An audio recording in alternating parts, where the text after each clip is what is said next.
According to the World Bank, Kenya's GDP stands at $33 billion, making it East Africa's most active economy. Plans underway to have the region integrated could realize a combined GDP of over $80 million. East Africa is very attractive.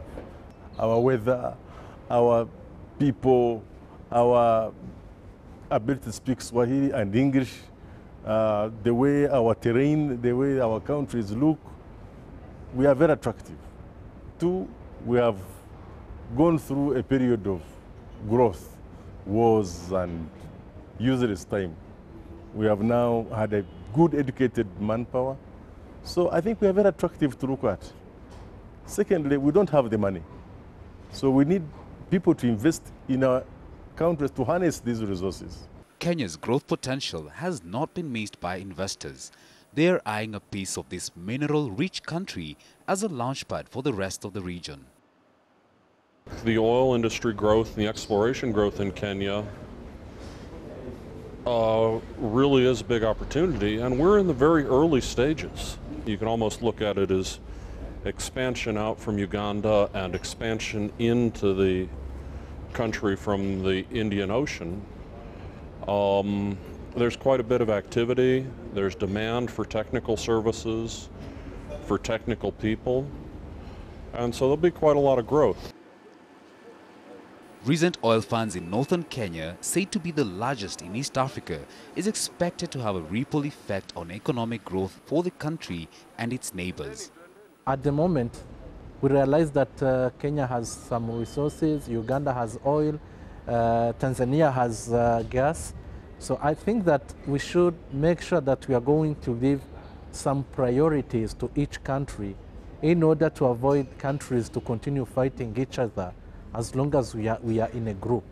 So each country can specialize on something where you have resources, but the products you are getting out of that should benefit on the 5 countries. Kenya has sought assistance from the African Development Bank and the World Bank on international practices on revenue sharing between governments and exploration firms. Some of Kenyan companies interested in the subsector are also discussing partnerships with more experienced international outfits.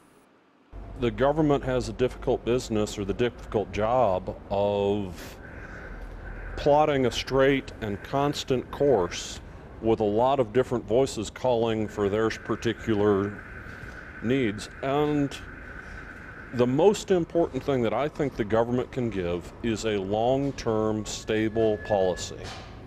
If we know what the rules are and the rules stay the same, we can operate well.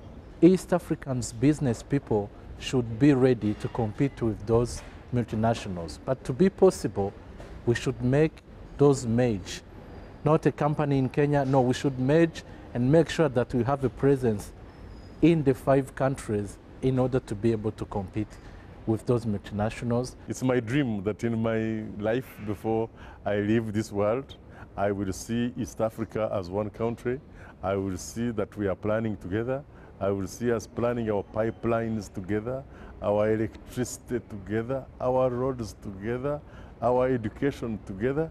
And these opportunities are being harnessed together instead of just relying on what happened in 1884 when some white people somewhere in Berlin sat down with a pencil and drew maps about where we should be identified. And up to now, we are following the marks of that pencil. I think the time has come for me to see that my grandchildren and my sons, and even me, can see the fruits of an East African country. While the commercial viability of most of East Africa's oil and gas is still unknown, optimism is high that economic benefits for the region will be massive. For Ion Kenya, I'm Laban Cliff on Serio.